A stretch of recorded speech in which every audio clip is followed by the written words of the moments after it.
There was a certain rhythm to life in our suburban neighborhood. A carefully maintained peace built on manicured lawns, synchronized trash bins, and the ever-watchful gaze of the homeowners association. It was the kind of place where morning joggers waved politely, where sprinklers followed a shared 6 a.m. schedule, and where you could set your clock by the UPS truck's arrival. For the most part, it was pleasant, quiet, predictable, and I liked it that way. I wasn't out to make waves. I paid my dues, trimmed my hedges, and didn't park on the street after midnight like the rulebook clearly warned against. My idea of rebellion was flying a small American flag in my front yard, just a modest one, nothing flashy. It sat proudly beside a flower bed of red and white petunias, barely taller than my knee. Patriotic, tasteful, respectful. Or so I thought. At first, no one seemed to mind. In fact, a few neighbors complimented it. One guy even asked where I got it so he could pick up one for himself. But then came the letter, tucked in a plain envelope taped to my door, sealed with the cold authority of our HOA. It didn't start with a "Dear Resident" or end with a friendly "Sincerely," just a line of text that felt like it was plucked from a dystopian novel. Your current exterior display is in violation of Section 7A, Item 3, Subsection B of the Neighborhood Code. No flags, no banners, no exceptions. That was it. The flag had to go. I remember standing on my porch, letter in hand, staring at the harmless little flag fluttering in the breeze like it was some kind of enemy of the state. Across the street, Mrs. Tinsley's 10-foot inflatable Santa was still proudly displayed in April, yet somehow that escaped enforcement. But my flag, that was the problem. And that's when I realized this wasn't about aesthetics or order. It was about control. The HOA didn't just want things neat. They wanted them neutered, sanitized. And Karen, the self-appointed queen of the committee, was the iron fist behind it all. I didn't know it yet, but that little letter was the beginning of something much bigger, something inflatable, something majestic, something 50 feet tall. The next HOA meeting was held in the same sterile clubhouse it always had been. Beige walls, mismatched folding chairs, and the scent of weak coffee lingering like a bad memory. Karen presided over the gathering with the stiff posture of a courtroom judge and the expression of someone who hadn't smiled since 1994. Clipboard in hand, glasses perched at the edge of her nose, she scanned the room like a hawk waiting to pounce. I took my usual seat in the back, hoping to hear some reason behind the letter taped to my door. Maybe it was all a misunderstanding, some clerical error. Maybe someone mistook the flag for a laundry line. I held on to that sliver of hope until Karen cleared her throat and addressed the room. As per recent evaluations, she began, her tone crisp and devoid of warmth, we have determined that personal flag displays are inconsistent with the neighborhood's visual harmony. She paused, as if waiting for applause. None came. She continued, effective immediately, all residents must remove any and all flags, banners, or decorative textiles displayed outside their homes. This includes, but is not limited to, national, seasonal, sports-related, or otherwise themed flags. The policy is universal. There will be no exceptions. There it was. No room for negotiation. No regard for nuance or respect. Just a sweeping decree issued from on high. I glanced around the room, hoping for some flicker of resistance from my neighbors. Instead, I saw eyes lowered, arms crossed, and lips pressed into thin lines. No one wanted to poke the bear. Karen might have looked like someone's retired aunt, but in the HOA world, she was a tyrant with a taste for compliance. I raised my hand. Karen barely acknowledged me. Yes, she said, like she'd already prepared to shut me down. I'm just curious, I said, voice steady. Why now? I've had that little flag up for 2 years. It's the size of a garden gnome. what changed? Karen blinked, and for a moment, I thought she might actually consider the question. Then her lips curled into that trademark smirk. Consistency. If we allow one flag, we'll have to allow them all. That leads to clutter. And clutter leads to chaos. Clutter. Chaos.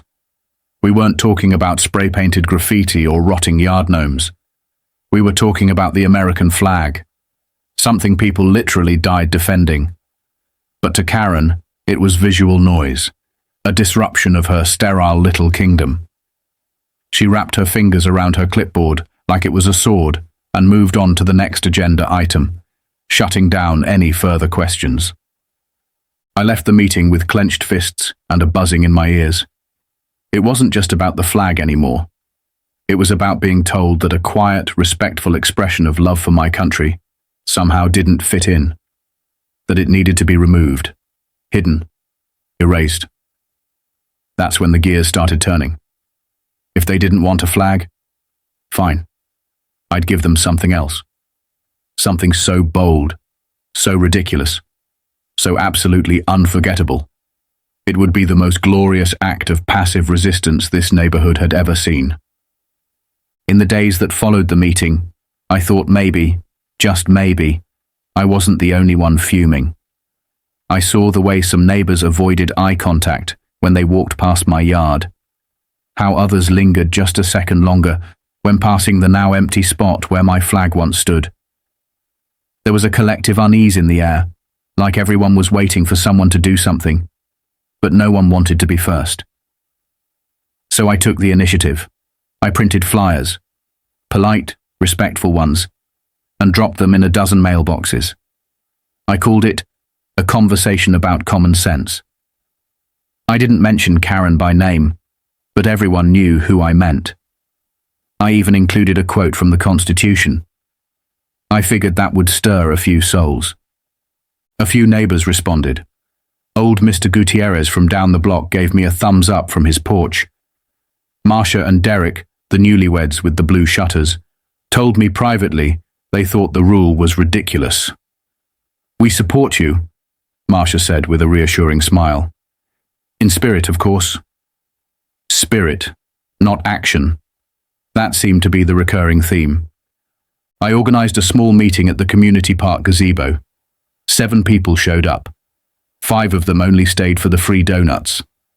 The rest listened politely while I spoke about freedom of expression, about respecting patriotism without making the neighborhood look like a used car lot.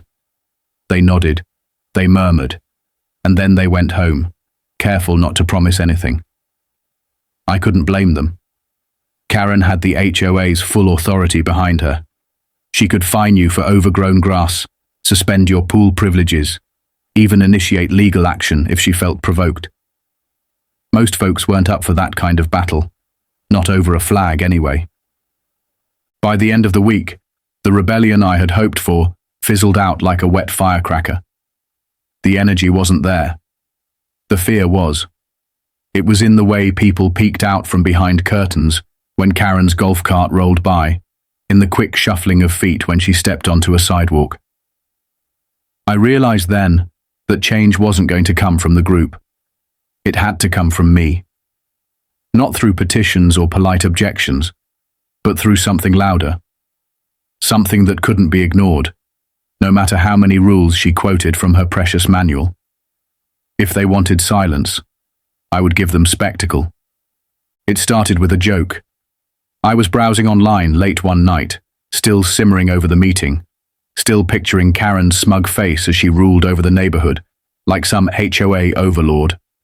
I typed in patriotic lawn decorations, just looking to distract myself. I expected a few flags, maybe some lawn gnomes dressed as Uncle Sam. Instead, what I found stopped me cold. A 50-foot inflatable bald eagle, wings spread wide, talons extended, beak slightly open in mid-screech. It was part glorious symbol of freedom, part over-the-top absurdity.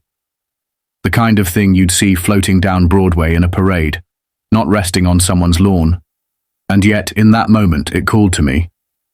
At first, I laughed. I mean, Who actually buys something like that? But the more I looked at it, the more it didn't feel like a joke. It felt like a message. A perfectly legal, perfectly visual message. Nowhere in the HOA's rules did it mention inflatable animals. No subsection forbidding enormous eagles. They had banned flags, banners, cloth, symbols attached to poles, but nothing about inflatable wildlife with a wingspan that could block satellite signals. I sat there staring at the order page for a full 20 minutes. I imagined the look on Karen's face when she stepped outside and saw it towering over her prim little hedges. I imagined the neighborhood kids gasping, the neighbors filming, the sheer audacity of it rising with the morning sun like some kind of latex Liberty bird. And I clicked, buy now. The shipping was expensive. The fan required its own outlet. The box, when it arrived, took 2 grown men to carry. I told the delivery guy it was an art project, and he didn't ask any more questions. I stored it in the garage for a few days, letting the anticipation build like a coiled spring. I started planning the setup, measured the lawn, checked the weather, rented a generator just in case. Every step felt like a countdown to something beautifully ridiculous. My wife thought I'd lost it. She watched me roll out cords and measure air pressure like I was preparing for a NASA launch. "You're really doing this?" she asked one night, arms crossed, but lips twitching into a smile. "Oh, I'm doing it," I said. "If I can't fly a little flag, I'm going to show them what real freedom looks like." The day before launch, I barely slept. I kept peeking out the window like a kid on Christmas Eve. I wasn't nervous. I was electric. Because I knew that once this eagle touched sky, even in inflatable form, there'd be no going back. This wasn't just about HOA rules anymore. It was about sending a message wrapped in plastic, filled with air, and covered in stars and stripes. I was about to make history, or at least a neighborhood legend. Sunrise hit the lawn like a spotlight, and I was already outside, extension cords in hand, eyes scanning the sky like a general surveying the battlefield. The air was crisp, the kind of morning where everything felt a little more alive. I rolled out the massive vinyl bundle like a patriot rolling out destiny itself. 50 feet of bald eagle lay sprawled across my yard in glorious anticipation, its beak curled in a silent scream, its wings bundled like a sleeping beast waiting to awaken. My heart thumped as I connected the fan and flipped the switch. At first, there was just a low hum, the sound of air starting to rush into the creature's belly. Then it began to move. Slowly. A twitch here, a rise there. The talons took shape first, sharp, curved, planted with the weight of liberty itself. Then the body began to expand, rising like a hot air balloon, groaning under its own symbolic significance. Neighbors peeked through blinds. Curtains fluttered. Someone across the street actually dropped their coffee. Within minutes, the eagle stood tall, 50 feet of inflatable glory, wings half spread, feathers outlined in bold streaks of red, white, and blue. Its eyes stared across the subdivision with the calm menace of a sentinel. It was magnificent. It was ridiculous. It was everything I'd hoped for. Then the crowd began to gather. Kids ran over first, barefoot and wide-eyed, pointing and giggling. A couple of dads wandered out in gym shorts, drawn by the sound of the fan and the sheer absurdity of it all. They stood at the sidewalk, arms folded, grinning like they were witnessing the unveiling of a monument. But then came Karen. She stormed down the street with the kind of precision you'd expect from a marching band major.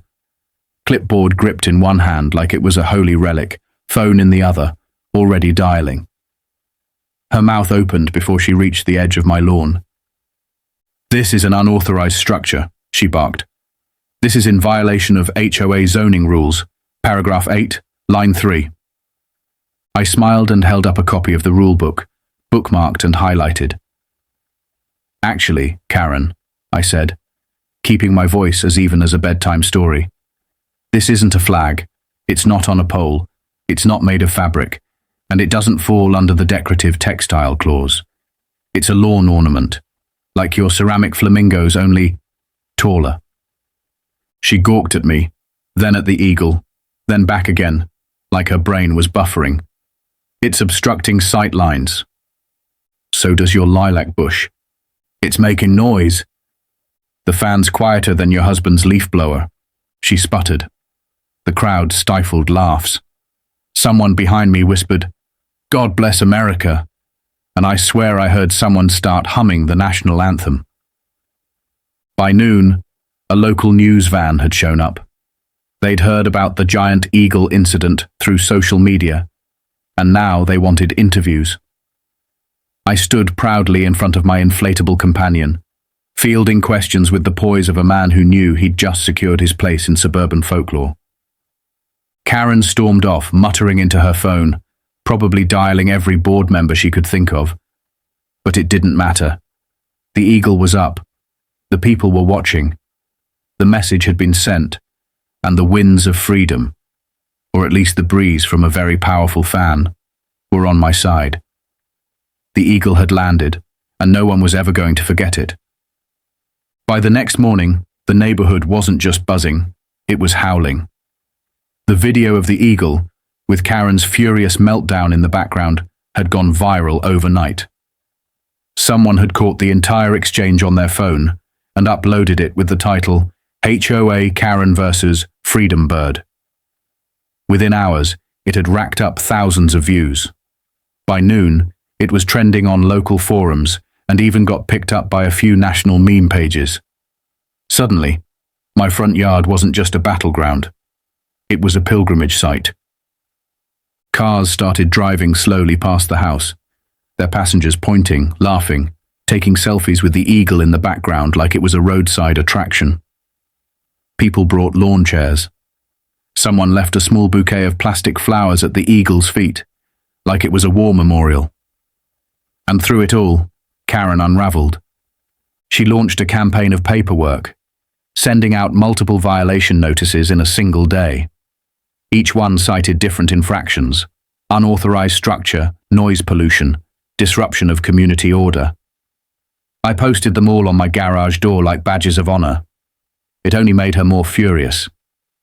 The HOA emergency meeting she called was more of a spectacle than a solution. She tried to get me fined, evicted, shamed. Anything that would make the eagle go away.